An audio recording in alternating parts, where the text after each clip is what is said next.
Satu, aku gandakan pendapatanmu 10 kali lipat dari apa yang kau keluarkan.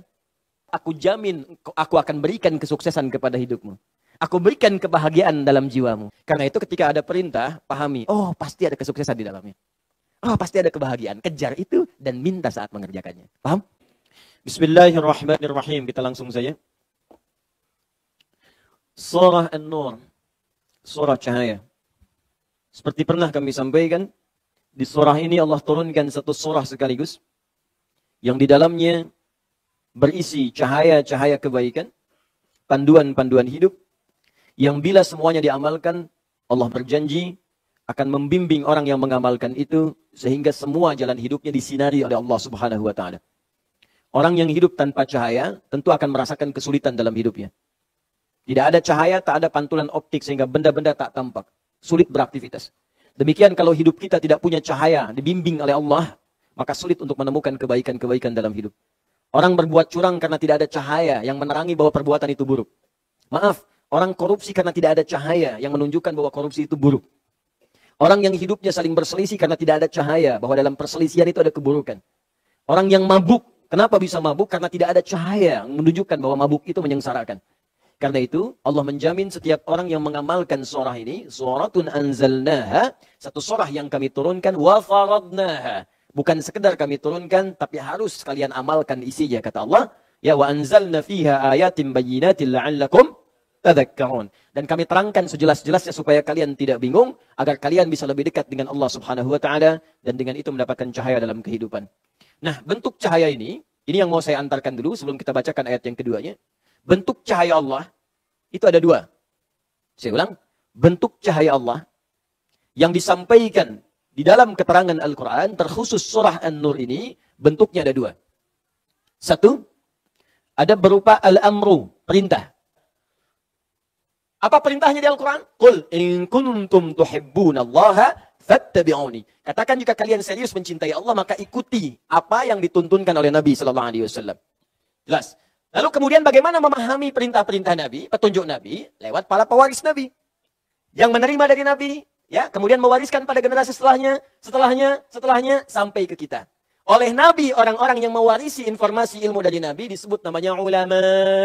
Ditemukan di hadis riwayat Ibnu Majah nomor hadis 233 dari sahabat Abu Darda radhiyallahu taala anhu. Ya, apa kalimatnya? Wa innal ulama'a warathatul anbiya. Dan sungguh para ulama itu pewarisnya Nabi sallallahu alaihi wasallam. Dibuat bab oleh Imam Muslim dalam kitabnya Sahih Muslim jilid yang pertama halaman 119, paling kiri sebelah atas di kitabnya. Dikatakan babul isnadi minad din. Belajar agama berdasar isnad, tuntunan sanad informasi sampai tersambung pada Nabi. Dari si fulan sampai ke Nabi.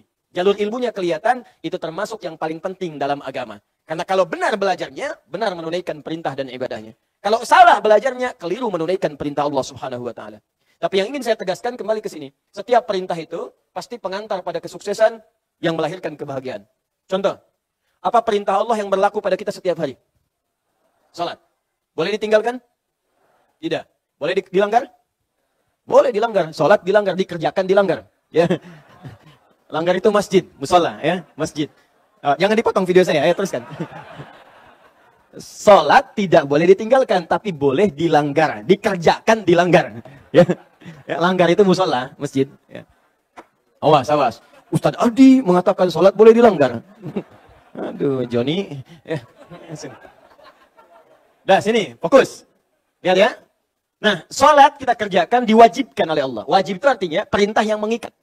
Wajib aini. Karena aini setiap orang nggak bisa diwakilkan.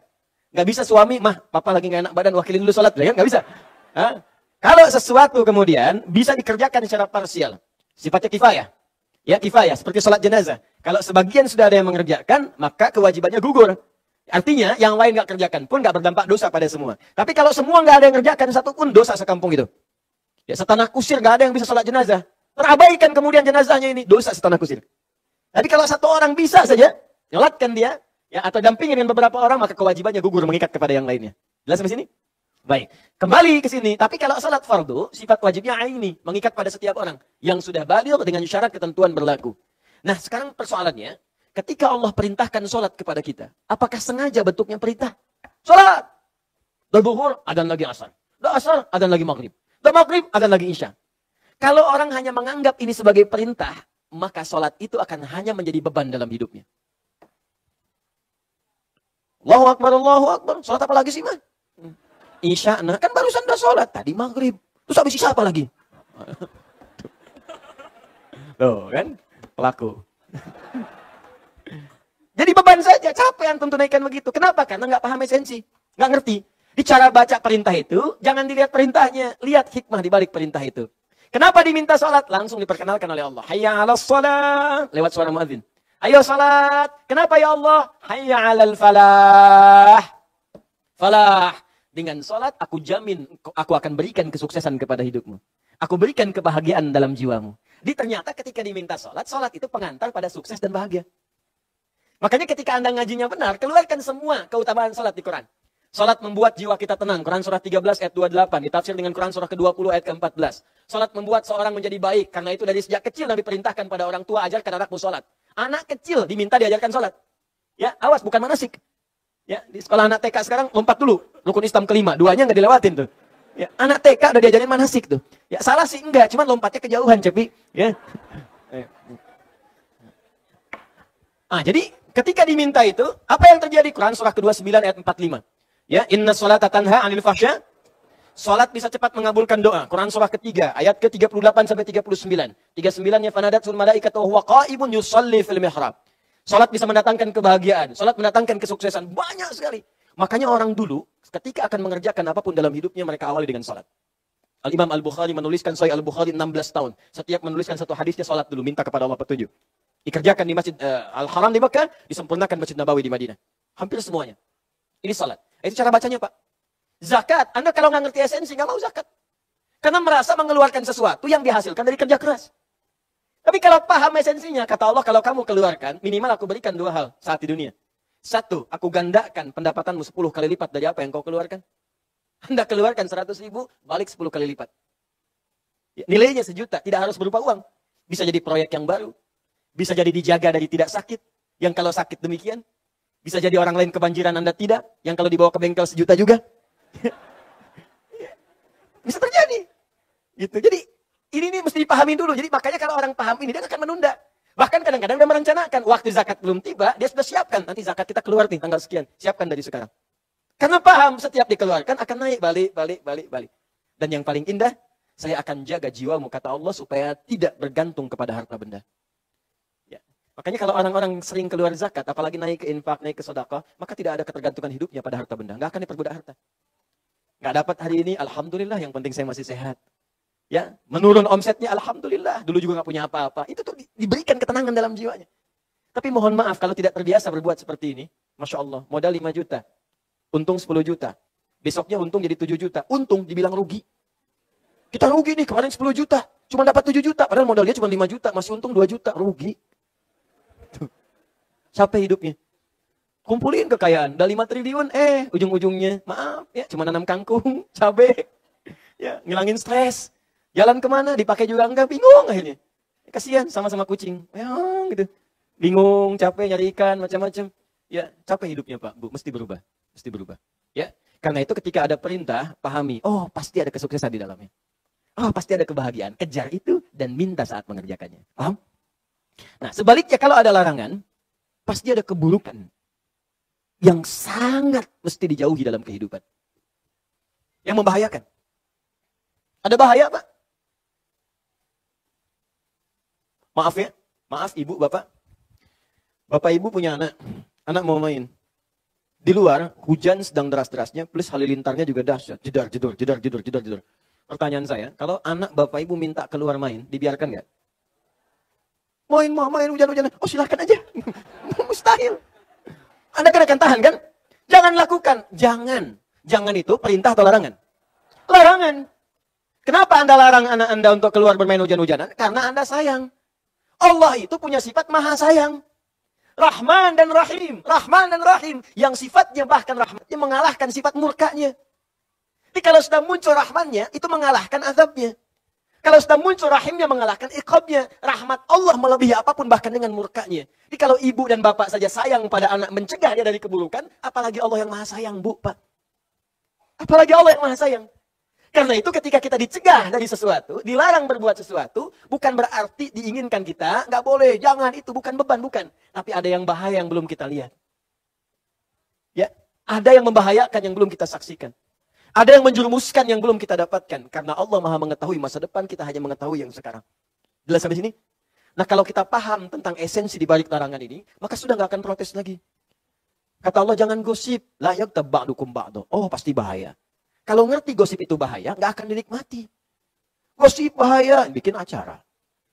Ya. Udah tahu bahaya, dibikin status. Ya, udah tahu bahaya, dibikin jadi sebuah kegiatan. Kan bahaya. Ya, kalau mau bicarakan orang, coba ingat-ingat dulu. Kalau Anda dibicarakan, kira-kira bagaimana? Ya Ustadz, saya tidak akan mengulangi. Bagus. Tidak seperti ibu itu tuh. Ibu itu mah kalau dia sama. Jelas ya? Nah, begitu cara bacanya. Kalau sudah paham seperti ini, maka mari kita lihat apa yang Allah sampaikan berupa perintah atau larangan enggak di ayat selanjutnya di surah An-Nur ini. Saya ingin sampaikan ini dulu supaya kita mengerti. Ya, jangan sampai cuma nerima perintah larangan, tapi nggak ngerti arahnya kemana. Jadi kalau sudah begini, senang kita. Begitu ada perintah, cepat kita kerjakan.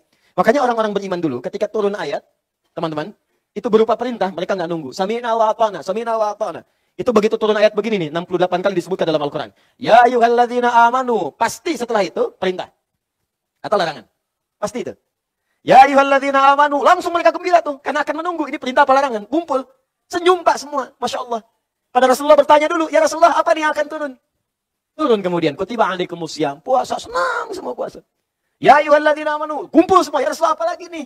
Ya, aufu bil uqud, tepati janji. Senang. Ya ayyuhalladzina amanu, ya Rasulullah apa lagi nih? La yasar qaum min qaum, jangan saling mencela. Praktikkan oleh mereka. Puncaknya jadi apa? Jadi orang-orang baik semua.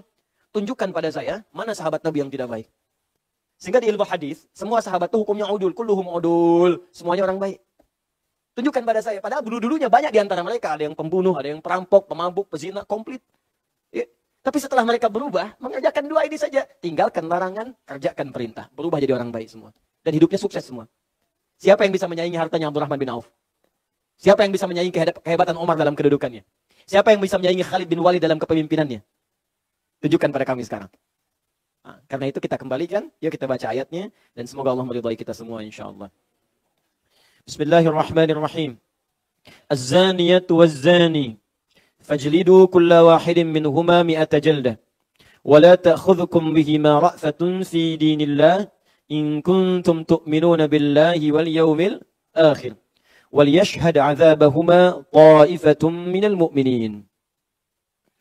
Pezina perempuan dan pezina laki-laki itu, maka deraklah masing-masing dari keduanya 100 kali.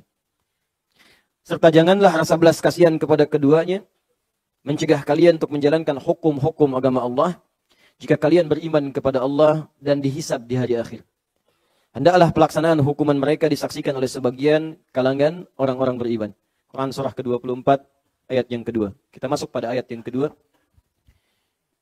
Kira-kira ayat ini berupa perintah atau larangan? Baik. Kita temukan keduanya di dalam ayat ini, larangan dan perintah sekaligus.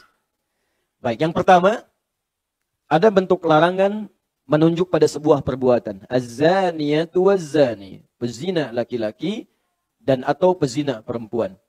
Baik, ayat ini menunjuk pada satu larangan dengan sebuah perbuatan disebut dengan zina namanya.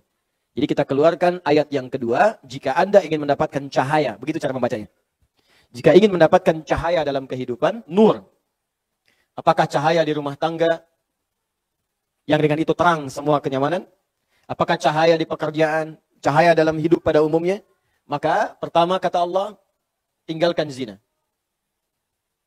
Jauhi zina. Larangan untuk mendekati perbuatan zina. Jadi yang pertama. Larangan untuk mendekati perbuatan zina.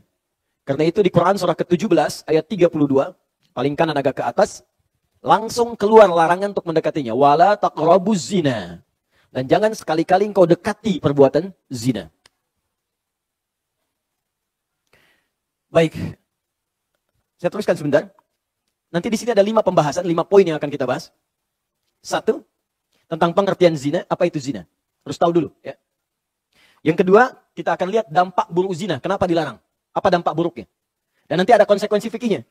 Ya, secara gambaran cepat misalnya, kalau ada kedua orang berzina, kemudian terlahir anak, status anaknya bagaimana? Dampaknya apa? Nasabnya kemana? Hukum warisnya bagaimana? Saat nikah walinya seperti apa? Itu dampaknya, ya. Nanti kita akan lihat. Kemudian yang ketiga hukumnya. Bagaimana jika seorang kemudian melakukan perbuatan zina, hukum apa yang berlaku kepada dirinya? Kalau yang berzina itu belum menikah, ya statusnya belum menikah sama sekali, bagaimana hukumnya? Kalau sudah menikah bagaimana? Kalau satu belum menikah, satu sudah menikah, seperti apa hukumnya? Ya. Kemudian yang keempat, ada persoalan-persoalan seputar zina. Ya, kenapa di sini yang menggunakan tak marbuto didahulukan? Az-zaniyatu waz-zani. Kenapa Allah tidak mengatakan az-zani waz-zaniyatu? Ya, di Quran surah kelima Al-Maidah ayat 38, hukum pencurian pakai untuk laki-laki dulu. As-sariqu was-sariqatu. Ya, yang pakai ta, Bu, itu perempuan. Yang tidak pakai ta, itu laki-laki. Makanya untuk membedakan di sebuah kasus tentang gender, untuk membedakan gender di sebuah kasus, lihat ujungnya pakai ta atau tidak. Kalau tidak pakai ta, itu laki-laki. Muslim, laki-laki. Mukmin, laki-laki. Tapi kalau sudah menggunakan ta di ujungnya, itu perempuan. Jadi kalau ibu ingin jadikan nama ya dari laki-laki jadi perempuan, tambah ta di ujungnya. Muslim, laki-laki. Perempuan, muslimah. Mukmin, laki-laki. Perempuan, mukminah. Soim, laki-laki. Perempuan, nah, kan? Ya, ta di ujungnya. Az-zani, laki-laki. Perempuan, az-zaniyah. As-sariq, pencuri, laki-laki. Perempuan, as-sariqah. Nah sekarang di Al-Maidah ayat 38, kok yang didahulukan laki-laki? As-sariqu was-sariqatu. Tapi di ayat zina yang didahulukan perempuan. Az-zaniyatu waz-zani. Kenapa di ayat ini dahulukan perempuan dibanding laki-laki? Nanti kita lihat. Ya. Yang terakhir nanti cara taubat dari dosa zina. Kalau ada seorang pernah berbuat zina kemudian ingin bertobat, maka bagaimana cara taubatnya? Bahkan sampai turun satu ayat yang sangat dahsyat dalam Al-Quran, yang dengan ayat itu Allah menjamin akan merahmati dan mengampuni dia, dan boleh jadi masuk surga dengan rahmat Allah Subhanahu wa Ta'ala. Baik, yuk kita mulai. Satu, pengertian zina. Bapak Ibu sekalian, ini pernah saya tegaskan di pertemuan lalu, zina secara bahasa itu punya beberapa makna.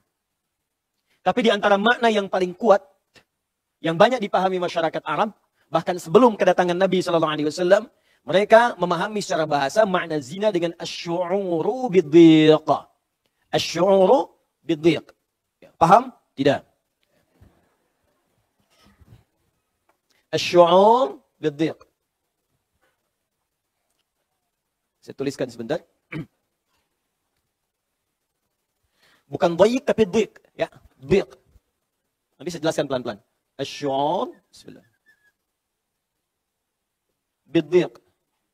Nah, ini ya. Bidhiq. Syu'ur itu perasaan. Rasa. Dhiq, kondisi yang sangat sempit, terpojok. Ya, kalau dhayiq menunjuk pada tempat seperti ini. Tempatnya sudah padat, berdesak-desakan tuh. Sampai susah kita, geraknya susah, kadang terdorong dari belakang, terhimpit dari depan. Nah, itu dhayiq namanya. Makanya orang Arab kalau masuk ke satu tempat, tempatnya sudah penuh dan berdesak-desakan, dia katakan pada kawannya, makan dhayiquna. Makan dhayiq. Makanya tempatnya nggak cukup lagi. Udah, jangan ke sini. Sempit banget. Saya aja susah geraknya. Terhimpit dia. Saya mau tanya pada Anda, orang-orang yang ada di satu tempat dan terjebak dalam tempat yang sangat desak-desakan, penuh, kemudian terhimpit luar biasa, saya mau tanyakan, pada saat itu merasa nyaman atau tidak?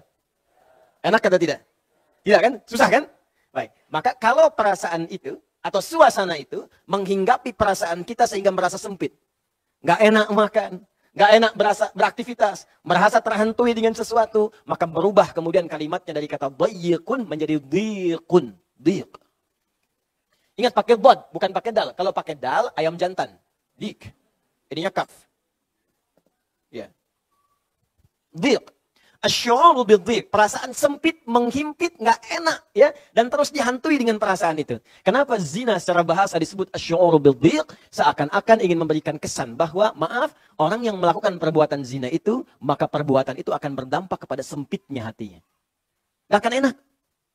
Mungkin saat mengerjakan perbuatan itu merasa nyaman. Pasca itu akan terasa ketidaknyamanannya.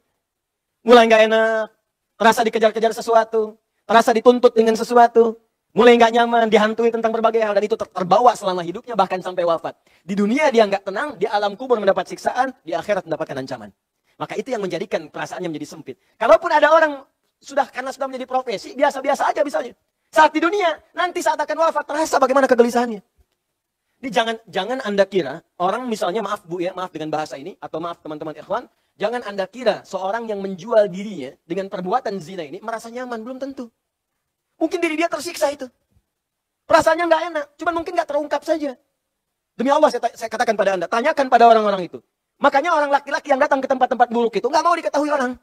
Sembunyi-sembunyi. Perbuatan yang dikerjakan dengan sembunyi-sembunyi kata Nabi. Dan merasa nggak tenang, terhimpit hatinya. Takut kalau ketahuan orang itu menunjukkan ada dosa di dalamnya.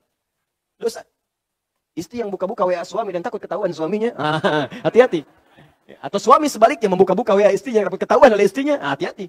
Ya. Boleh jadi ada sesuatu yang belum tepat di dalamnya. Berpeluang untuk terjadi perbuatan salah. Tapi zina demikian. Makanya ketika ada orang mengerjakannya, terhimpit dia. Mau datang sembunyi-sembunyi. Takut ketahuan orang. Di tempat yang sembunyi-sembunyi. Takut ketahuan orang, yang mengerjakan pun terhimpit oleh dosa-dosa itu sehingga merasa sempit jiwanya. Itu bagian pertama secara bahasa. Saya belum masuk ke hukum, baru masuk ke pengertian bahasa. Dan biasanya dalam bahasa pun sudah memberikan sinyal-sinyal hukum dalam kehidupan. Jelas ya? Itu bagian pertama. Jadi kalau mau terfikir dalam perbuatan zina, maka lihat konsekuensinya. Secara bahasa pun orang yang berzina pasti akan sempit hidupnya. Jelas? Lawannya nikah. Nikah itu beda. Kalau nikah dilakukan dengan cara yang benar, tinggal di tempat yang sempit pun jadi luas. Yes. Pasti luas, itu lawannya nikah. This the hukum, Bu. Pak, kalau kita masuk ke bab nikah, bab munakahat, kalau benar dikerjakan, bahkan dijamin oleh Allah. Allah turunkan satu ayat, ya, jika Anda pun fakir, yughnihimullah, Allah kayakan. In yakunu fuqara, yughnihimullah min fadli. Kalaupun ada yang mau nikah itu fakir awalnya, Allah bikin kaya. Dikasih contoh langsung di sahabat dan menantu Nabi sallallahu alaihi wasallam. Ibu kenal Fatimah putri Nabi?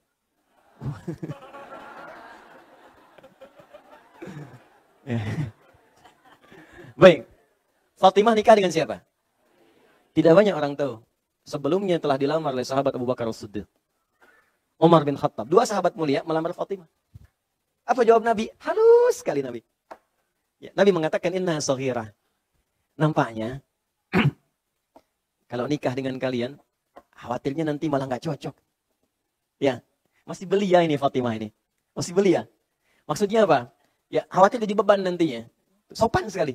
Biasanya kan kalau nikah ya, yang misalnya mohon maaf nih, laki-lakinya sudah mulai 60 tahun, 70 tahun, misalnya kan? Atau 50, 60 tahun.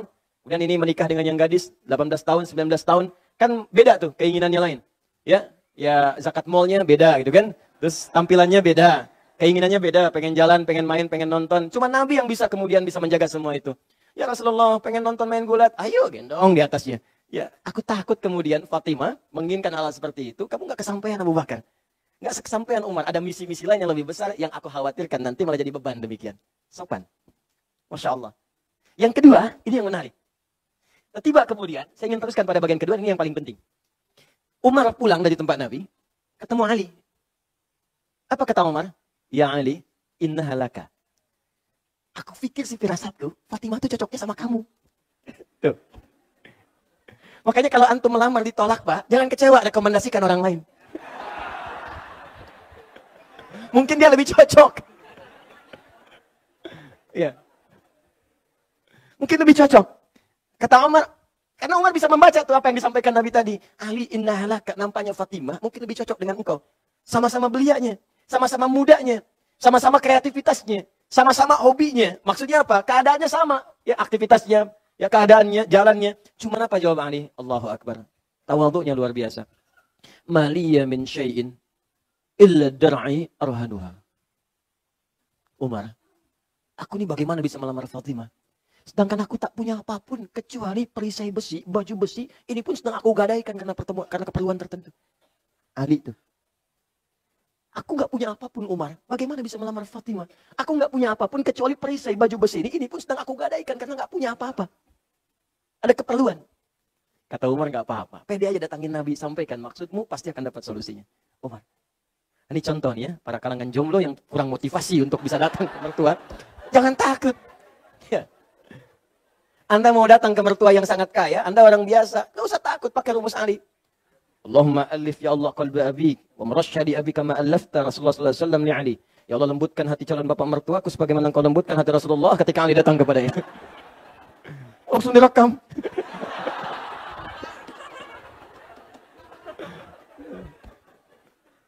Yang mengejutkan datang Ali bin Abi Thalib radhiyallahu taala anhu melamar Fatimah Zahra radhiyallahu taala anha, langsung seketika diterima oleh Nabi sallallahu alaihi wasallam. Seketika. Maka Nabi ingin menunjukkan pada bagian yang kedua dan yang pertama tadi, bahwa nikah itu hak setiap insan, bukan sekedar dibatasi oleh kekayaan atau kedudukan. Abu Bakar kaya, bukan berarti yang kaya saja yang bisa menikah. Umar punya kedudukan, bukan berarti yang punya kedudukan saja yang bisa menikah. Yang seperti Ali pun bisa menikah. Tapi Nabi bekali kemudian dengan nilai-nilai kemuliaan yang sangat luar biasa, hidup sangat sederhana, tapi abadi sampai sekarang. Kalau Anda main ke Istanbul, kemudian masuk ke Museum Topkapi, Anda masuk ke dalamnya, Anda akan temukan sampai sekarang, Bapak Ibu sekalian, Bu khususnya, miniatur. Ada yang menyebutkan bahkan aslinya, baju dari Fatimah Az-Zahra yang hidupnya sederhana itu, masih abadi sampai sekarang, ada di Museum Topkapi. Ya, berapa bulan yang lalu saya ke sana masih melihat ada. Pindah lokasi sedikit agak ke belakang. Masih ada. Dan diberikan kenyamanan ke lapangan. Makanya orang-orang beriman itu ketika dekat dengan Allah, itu yang sempit jadi luas. Nikmat. Pernah dengar Ashabul Kahf? Kan tiap hari Jumat baca apa? Al-Kahfi kan? Ada yang baca Al-Kahfi kan? Baik. Apa kita nggak lihat Bapak Ibu sekalian? Bagaimana Allah mengatakan, Nahnu naqussu 'alaika naba'ahum bil haqq. Innahum fityatun amanu bi rabbihim wa zidnahum huda. Ayat 13 ya, paling kiri pertengahan. Kami kisahkan kepadamu, ingat pakai kami.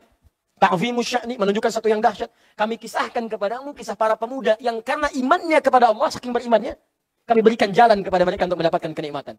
Apa diantaranya? Tinggalnya kan di gua, Pak. Ingat, ada gharun, ada kahfun, itu beda. Nabi ketika dengan Abu Bakar itu di gua. Idhuma fil ghari, idh yaqul li sahibihi la tahzan. Dia tahu, Pak? Ketika keduanya berada di dalam ghar, gua, kahfun gua, gharun gua. Apa bedanya? Kalau gharun, guanya tidak terlampau luas, cukup 1-2 orang saja. Di saat masuk hanya cukup 1-2 orang. Nggak bisa 5 orang, 6 orang, 7 orang, nggak bisa. Makanya gua Hira disebut gharu Hira, karena cukup untuk 1-2 orang saja. Tapi kalau kahfun, guanya cukup luas, masuk 5, 6, 7 orang. Atau lebih daripada itu, bisa masuk. Kenapa disebut dengan surah Al-Kahfi? Teruskan ayatnya, baca ayatnya dengan baik. Apa yang terjadi? Mereka bisa masuk ke dalam gua, bisa nikmat tidur di sana, dibolak-balikan oleh Allah, matahari memberikan cahaya beredar sesuai dengan kebutuhan guanya, dan hebatnya bisa tidur tanpa diganggu 309 tahun. Saya tanya pada Anda, di gua itu, maaf, tempatnya keras atau empuk? Keras. Sekeras-kerasnya tempat, kok bisa tidur 309 tahun? Berarti nikmat. Seempuk-empuknya spring bed. Kalau sempit perasaannya, nggak nyaman jiwanya, 30 menit, bangun lagi. 3 menit, bangun lagi. Ya, telepon masuk, WA masuk, perintah masuk, akan enak hidupnya. Apalagi orang-orang yang berzina, nggak pakai menit, setiap detik terbayang di benaknya. Pelakuannya salah, ini kamu tidak benar, kamu terancam begini. Bagaimana kalau dituntut? Makanya nanti saya akan sampaikan saat masuk kepada dampak-dampak zina yang paling bahaya, akan menjadi dan terjadi seringkali, bahkan sekarang nampak dosa-dosa turunan setelah zina. Nanti ada dosa turunan setelah itu. Jadi zina itu perbuatan yang menular pada dosa yang lainnya. Kalau dikerjakan akan muncul dosa lainnya. Nanti kita akan lihat. Dusta itu sudah pasti. Ya. Kemana Pak? Belanja dulu mah? Belanja. Ya. Mau kemana Pak? Mau ini dulu, itu dulu. Sedang di mana? Sedang meeting. Ada di mana? Ada gini. Kamu di mana? Ada seperti ini. Itu baru dosa tuh. Itu baru lisan. Belum nanti kepada aspek yang lain. Ada pembunuhan, ada macam-macam. Dan ada, saya akan berikan satu kabar yang sangat dahsyat. Ada dosa yang bisa melebihi Fir'aun. Dari perbuatan zina. Dosa yang bisa melebihi Fir'aun. Nanti kita lihat. Ya, 2 secara istilah. Ini yang dimaksudkan dalam Islam. Jadi kalau disebutkan zina, maksudnya yang ini. Zina secara istilah. Terminologi. Wa ma'na zina fi syariatil islamiyah. Adapun pengertian zina dalam syariat Islam. Adalah terjadinya hubungan seksual. Terjadinya hubungan seksual, hubungan biologis. Antara lelaki dan perempuan. Antara lelaki dan perempuan. Yang terjadi di luar pernikahan resmi secara syar'i. Yang terjadi di luar pernikahan resmi secara syar'i. Ya, secara syar'i. Awas. Penting kalimat syar'inya. Sebab kalau melanggar syar'i, ya itu tetap zina juga. Awas, hati-hati ya. Hubungan seksual. Sudah dipahami? Antara pria dan wanita, laki-laki perempuan. Terjadi di luar pernikahan, jadi nggak nikah. Ya, awas, hati-hati. Atau terjadi dengan pernikahan, tapi tidak secara syar'i. Nggak sesuai dengan syariat Islam. Misal, Islam melarang seorang laki-laki beriman ya menikah dengan perempuan musyrik. Atau sebaliknya, perempuan beriman dinikahkan dengan laki-laki musyrik. Perhatikan redaksi saya. Saya mengambil dari redaksi Al-Quran, surah kedua Al-Baqarah ayat 221. Maka ke atas sedikit di paling kanan. Ya. وَلَا تَنْكِحُوا الْمُشْرِكَاتِ حَتَّى يُؤْمِنْ وَلَأَمَةٌ مُؤْمِنَةٌ خَيْرٌ مِّن مُشْرِكَةٍ وَلَوْ أَعْجَبَتْكُمْ Wala tunkihul musyrikina hatta yu'minu. Wala 'abdun mu'minun khairum min musyrikin walau a'jabakum. Ulaika yad'una ila an-nar. Hati-hati. Wala tankihul musyrikati hatta yu'min. Dan jangan sampai pria-pria beriman itu menikahi perempuan-perempuan musyrik kecuali sebelum menikah dia mau beriman dulu. Hati-hati. Artinya pernikahan itu dilarang. Gak boleh. Hati-hati ya. Hati-hati. Sekarang banyak paham-paham yang lebih bahaya dibandingkan dengan kemusyrikan itu sendiri. Ya, paham liberal itu bahaya. Liberalisme, sekularisme, pluralisme itu bahaya. Pluralisme itu agama baru itu. Ya, agama campur aduk, gado-gado. Hati-hati, nggak boleh itu ya. Dosa itu. Ya, dosa. Hati-hati, menyamakan semua agama, bahkan setiap agama pun menolak. Ditanyakan pada tokoh-tokoh di agama lain. Ya, tokoh Kristen akan menolak. Tokoh Hindu akan menolak. Ya, apalagi Islam pasti menolak. Semua agama sama, menuju pada Tuhan yang sama, cuman caranya beda-beda. Kalau yang bilang seperti itu orang Islam, saat wafat bakar dia. Misal, contoh. Ya. Mau nggak gitu? Ya, Anda wafatnya dalam keadaan dibakar, kan semua agama sama. Kan ada di agama lain wafatnya dibakar kan? Nah, sekarang Anda, karena Anda mengatakan semua agama sama, kira-kira kalau Anda dibakar saat wafat, mau nggak? Oh, itu hal yang berbeda. Berbeda. Ya kan karena Anda katakan semua agama sama kan? Ya, nah itu cara berpikir yang keliru Bapak Ibu sekalian. Hati-hati ya dengan paham seperti itu tinggal. Itu lebih berbahaya daripada kemusyrikan. Kenapa saya katakan lebih berbahaya? Orang musyrik bisa tobat. Orang liberal menghambat orang tobat. Ada orang kena penyakit homoseksual. Itu kan penyakit. Dan kalau nggak diobati, bisa berdampak pada yang lebih parah. Di predator akhirnya. Ya, itu paling bahaya. Rame kan, kemana-mana gitu. Dan bisa berpetualang, ya lebih daripada tempatnya. Itu paling bahaya. Itu kan penyakit, dibantu supaya sembuh. Diajak oleh Al-Quran, balik lagi sembuh. Sejak zamannya Nabi Lut alaihissalam, ayo tobat, ayo sembuh, diobati. Harusnya diterapi. Tiba-tiba muncul makhluk. Mengatakan, nggak apa-apa, emang kamu fitrahnya homo. Itu kan fitrahnya kamu. Tuhan yang berkehendak seperti itu. Tanyakan, kalau istri Anda begitu, bagaimana perasaan Anda? Kalau anak Anda yang begitu, bagaimana perasaan Anda? Kalau bapak ibu Anda yang begitu, apakah Anda akan lahir sekarang? Bagaimana perasaan Anda? Ya, orang dibantu mau sembuh, kok ini tiba-tiba dicegah, dia berbuat keburukan yang lebih dahsyat. Sedangkan dia sendiri tidak rela dirinya tertimpa dengan perasaan itu. Ataupun keluarganya tertimpa dengan penyakit itu. Maka kita bantu untuk sembuh, untuk kembali. Ya, yang kita lakukan itu bantu dakwahi dengan lembut, bukan celaan-celaan. Nah, orang seperti ini menjauhkan orang-orang itu untuk berbuat baik, itu yang bahaya. Nah, kembalikan kepada tadi, wala tankihul musyrikat. Jadi kalau ada orang yang mengatakan ini sama kok, semua agama sama aja, nikah boleh. Ketika menikah maka semua hubungannya sepanjang pernikahan itu, kalau dia tidak kembali kepada keimanan, itu dihukumi zina selama itu. Awas, hati-hati. Itu yang dimaksudkan menikah tapi tidak secara syar'i. Jadi bisa hubungan terjadi di luar pernikahan atau kemudian terjadi dengan pernikahan tapi tidak dengan cara yang syar'i, maka tetap dipandang sebagai zina. Sampai dia bertobat, kecuali kemudian bersyahadat, masuk Islam, maka gugur semuanya yang dulu dan berlanjut rumah tangganya. Seperti di masa-masa lalu Nabi SAW. Jelas sampai sini? Baik. Maafkan saya tidak bisa berkompromi dengan hukum-hukum yang sifatnya memang di situ ada ketegasan dari syariat. Karena ini menunjukkan sayang, makanya saya buka dengan tadi. Kalau ada larangan, ada yang bahaya di situ. Ya, Bapak Ibu mungkin mohon maaf, yang melihatnya pelakunya biasa. Coba pikirkan kemudian pada dampaknya. Saya lompat dulu sebentarlah pada dampak, supaya kita paham betul. Maaf Bapak Ibu sekalian. Kalau ada orang-orang terfikir berbuat seperti itu, jangan cuma berpikir untuk sendiri. Bagaimana dengan anak yang kemudian terlahir? Bagaimana statusnya? Dan sekarang kan muncul apa yang dikhawatirkan dahulu, terjadi sekarang. Karena takut ketahuan dia mengandung, akhirnya digugurkan, aborsi. Saya katakan pada Anda ya, maaf ya, tolong catat kalimat saya ini. Orang yang sengaja, tanpa dibenarkan secara syar'i, karena darurat tertentu, dan tidak dibenarkan oleh syariat, sengaja mengaborsi janin yang ada dalam kandungannya, itu perbuatan dosanya melebihi dosa Fir'aun ketika membunuh anak-anak yang baru lahir. Dari mana menyimpulkannya? Buka Quran surah kedua Al-Baqarah ayat 49, paling kiri sebelah atas. Ini kasus beda dengan tinjauan medis ya. Kalau secara medis ini nggak bisa. Ya, kalau nggak ibunya ini bisa anaknya. Dan dilihat, dicek semuanya, jelas semuanya, maka itu ditoleransi secara syariat, dibolehkan. Tapi kalau sengaja nih, ini kasusnya banyak sekarang. Bayi ditemukan, ada janin dikubur hidup-hidup, ada macam-macam dan sebagainya. Perhatikan baik-baik. Buka Quran surah kedua ayat 49, paling kiri sebelah atas. Wa idh najjaynakum min ali fir'aun yasumunakum su'al 'adzab yudzabbihuna abna'akum wa yastahyuna nisa'akum. Sebentar. Dan pelajari, ingat baik-baik kata Allah. Pelajari, pahami. Ketika kami selamatkan kalian, hei umatnya Musa alaihissalam, dari kekejaman Fir'aun dan koleganya. Disebutkan Al Fir'aun, kolega Fir'aun. Al itu bisa mencakup keluarga. Ya, seperti Imran punya keluarga, istrinya, anaknya, cucunya disebut Ali Imran. Bisa kolega. Teman-teman di kantor punya kolega kan? Teman dekat atau Anda di atas pimpinan ya, pimpinan punya bawahan. Ya, ada punya wakilnya, punya menterinya, ada punya stafnya, itu kolega disebut al namanya. Makanya nanti kalau pimpinan zalim di atas, begitu dihisab di hari kiamat, itu anak buah nuntut ke Allah. Ya Allah, timpakan azab kepada orang ini karena dia yang perintahkan saya. Dia yang melarang saya sholat, ya Allah. Dia yang melarang saya Jumatan, ya Allah. Dia yang melarang saya puasa. Saya nggak bisa sholat itu karena dia memberikan beban kerja kepada saya melebihi kewajiban syariat saya. Timpakan pada 2 kali lipat. Apa kata Allah? Diberikan seadil-adilnya sesuai dengan porsinya. Kamu juga sama aja, kenapa mau kerja sama dia? Makanya jangan korbankan surga kita, akhirat kita, kemuliaan kita hanya untuk urusan dunia yang sudah diatur. Masa mau kerja di tempat yang nggak bisa Jumatan, sementara pekerjaan lain bisa dikerjakan. Ya. Lihat baik-baik, wafat juga Pak. Wafat juga. Ya. Pilih mana, 5 juta halal, 500 juta haram, pilih mana? Gak ada pilihan ketiga, udah ibu nggak usah bicara, Bapak. Halal, cari yang halal, walaupun cuma 5 juta, 500 ribu, nggak apa-apa. Yang halal itu berkahnya datang, sempurna kemuliaannya. Nah kata Allah, ala Fir'aun. Ada siapa di Fir'aun itu? Bukan cuma Fir'aunnya, ada Haman, intelektualnya. Ya, jadi intelektual yang ngasih masukan-masukan negatif. Makanya saya berikan hati-hati nih, warning nih. Bagi intelektual-intelektual sekarang yang memberikan masukan negatif. Ya, pada pimpinannya, pada bosnya, pada konsultan-konsultannya tuh. Hati-hati. Itu sama dengan Haman. Sudah ada Haman 2000 tahun yang lalu.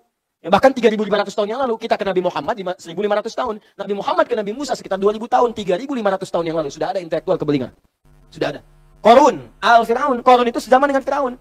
Itu Korun itu pengusaha gelap yang mendanai Fir'aun. Apa nggak baca suratnya? Buka Quran surat ke-28. Ya, ayat 76 sampai 77 itu. Inna Qaruna kana min qaumi Musa fabagha alaihim. Qarun itu termasuk koleganya Musa, pengusaha gelap yang mendanai kesuksesan Firaun. Firaun menjamin bisnisnya lancar. Dua-duanya ditenggelamkan, satu pakai air lautan, yang kedua likuifasi pakai tanah. Akhosat Nabi. Gitu. Jadi kalau ada yang main-main dengan itu, pengusaha gelap, penyokong yang atas atau sebaliknya, maka tunggu saja, Allah sudah tunjukkan kepadanya. Nih, saya tetapkan pada Firaun, jangan diikuti. Saya tetapkan pada Qarun, jangan jadikan teladan. Paham sampai sini?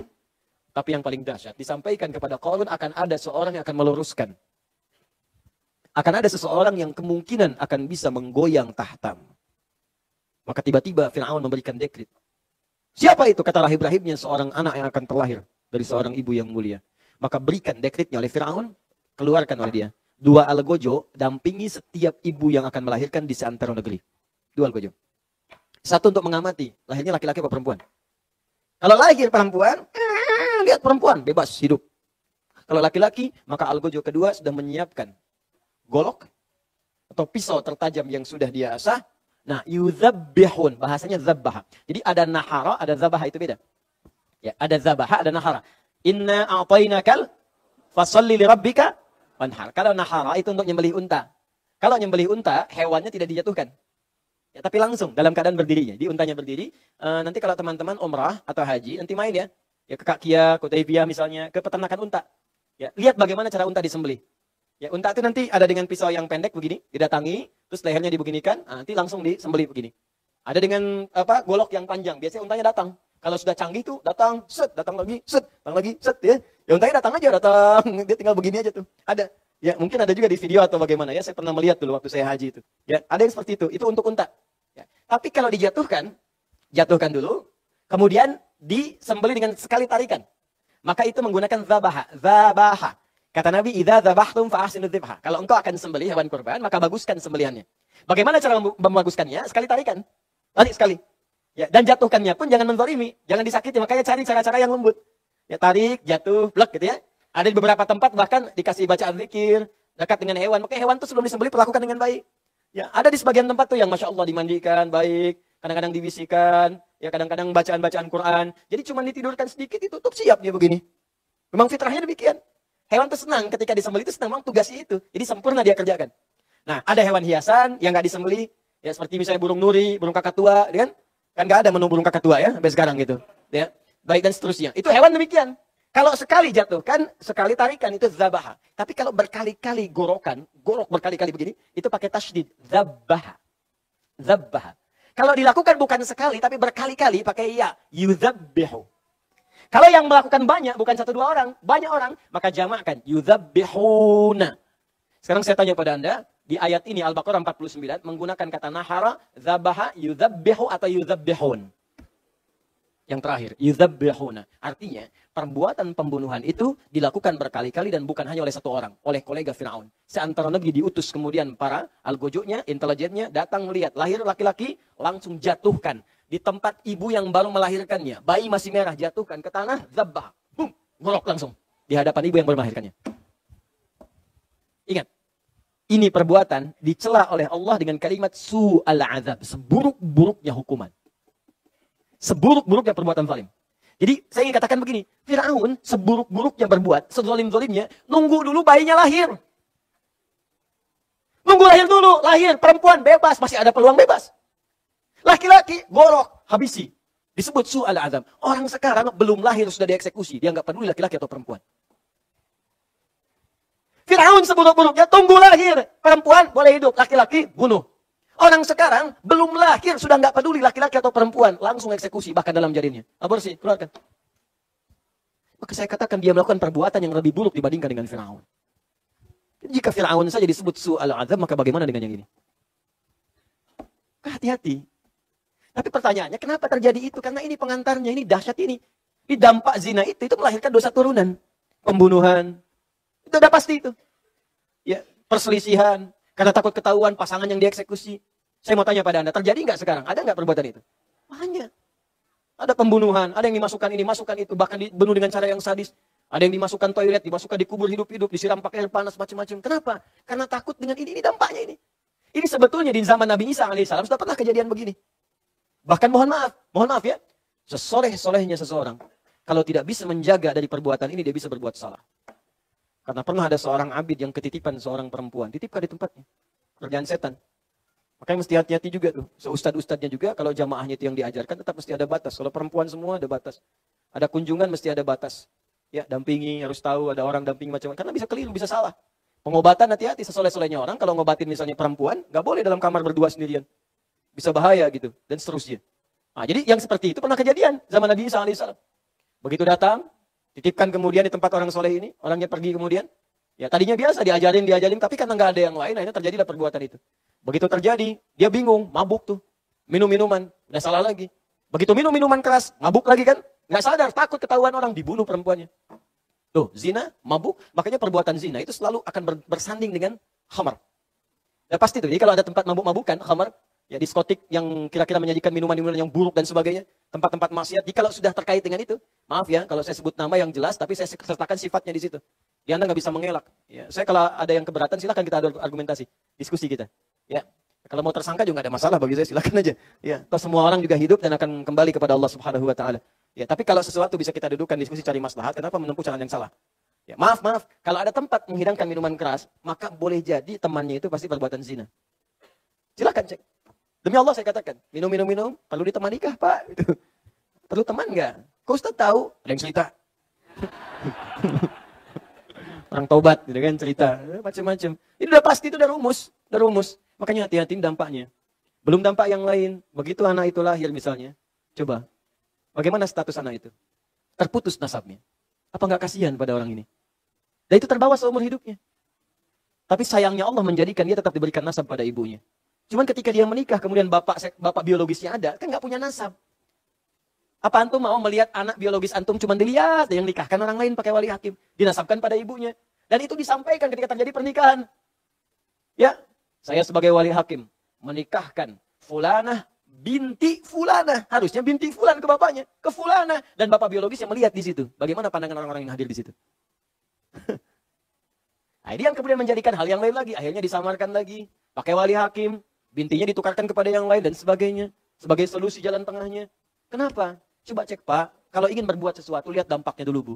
Pahami dulu. Kalau ingin gibah, lihat dampak gibah. Kalau ingin mencela, lihat dampak celaan. Kalau anak Anda dicela bagaimana? Ya, kalau istri Anda dicela bagaimana? Kalau rumah Anda dicela bagaimana? Makanya saya sering katakan, kalau ada yang mencela saya pun jangan dibahas.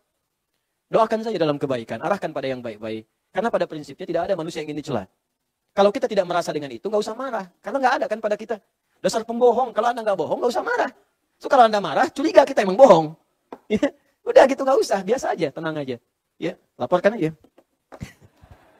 Laporkan pada Allah untuk dirubah keadaan dirinya. Jelas sampai sini? Nah, terakhir. Kalau ada seseorang sudah memahami makna ini, Ustadz, Karena zina itu perbuatan sangat buruk, dampaknya buruk, dan didefinisikan sebagai hubungan seksual yang terjadi. Maka Islam memberikan solusi. Awas, jangan salah memahami. Kadang sekarang banyak yang memutarbalikkan fakta. Atau memutarbalikkan logika. Karena dampaknya dahsyat, buruk, dan membahayakan 3 dimensi. Dunia, alam kubur, akhirat. Bukan cuma dunia. Dunia, alam kubur, akhirat. Maka berlakulah hukum pencegahan. Al-wiqayatu khairu minal ilaj. Mencegah lebih baik daripada mengobati. Logikanya begini. Perhatikan baik-baik. Pernah naik pesawat terbang? Ya? Baik. Saat kita naik pesawat terbang, bukankah sebelum take off, ada di situ aturan-aturan yang disampaikan? Dan praktek, bahkan pramugari mempraktekkan kan? Ada aturan kemudian sampai di layar disebutkan. Baik, mohon ketika akan take off, jendelanya dibuka, kursinya ditegakkan, tempat makan kemudian di balik kursi itu kemudian dibalikan kembali, ya, handphone dimatikan dan sebagainya. Pertanyaan saya, kenapa aturan itu muncul?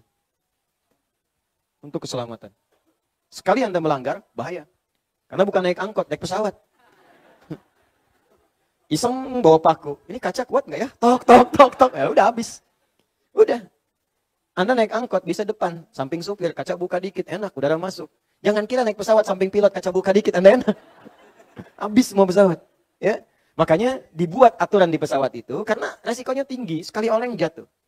Sekali turbulen, nggak pakai seatbelt, udah cedera. Bahkan bisa mengakibatkan hal yang sangat fatal. Akhirnya aturan dibuat ketat. Jangan sekali-kali seatbelt kemudian tidak Anda gunakan dalam keadaan akan take off atau landing. Atau dalam turbulen. Jangan ke toilet saat akan landing. Jangan ke toilet saat ada turbulen yang sangat kencang. Bahkan baru Anda keluar, Pak, duduk lagi. Pramugari langsung mengatakan. Baru landing, pilot, Anda nggak boleh langsung berdiri. Begitu Anda berdiri, Pak, tolong duduk. Pak, tolong duduk. Nggak kedengaran juga, Pak, tolong duduk.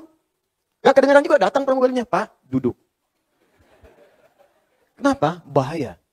Setiap tingkat bahaya semakin tinggi, maka larangan yang mendekati tingkat bahaya ini akan semakin diketatkan.